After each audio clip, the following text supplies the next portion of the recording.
ulit ang update natin para sa lagay ng ating panahon ngayong hapon po ng August 4, 2024 na kung saan sa ngayon po ay napaka-aktibo na ang karagatan sa northeastern part ng ating bansa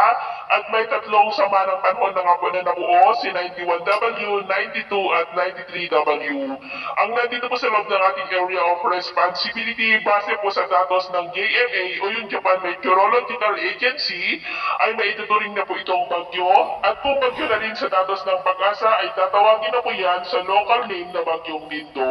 Hindi naman po ito ay nasahan na direktang makapekto sa ating bansa maliban po sa hahatakin nitong habagat na siya naman pong magpapaulan dito po sa ating bansa at sa ating long range forecast ay maliban po sa mga pamumuo ng sama ng panahon sa bandang taas o dyan sa may northeastern part ay wala pa naman pong bagyo na nakikita na tatamig po dito sa ating kalupaan hanggang sa susunod po na 2 linggo. At sa lagay ng ating panahon ngayong hapon ay mulak ang kalangitan with isolated light to heavy rains. Malaking bahagi po ng ating bansa mula po dyan sa may Ilocos Region, Cordillera, ilang bahagi ng Cagayan Valley, Central Luzon, Metro Manila, Calabarzon, Mimaropa, Bicol Region, Panay Island, Negros, Cebu, ilang bahagi ng Bohol, ilang bahagi ng Northern Leyte, Eastern Samar, Zamboanga Peninsula, Northern Mindanao, Caraga at ilang bahagi ng Sorsogon at Davao Region na posibleng magtuloy-tuloy ang mga isolated rains sa ilang bahagi pa ng ating bansa hanggang mamayang gabi kaya mag-ingat pa rin po tayo sa posibleng banta pa rin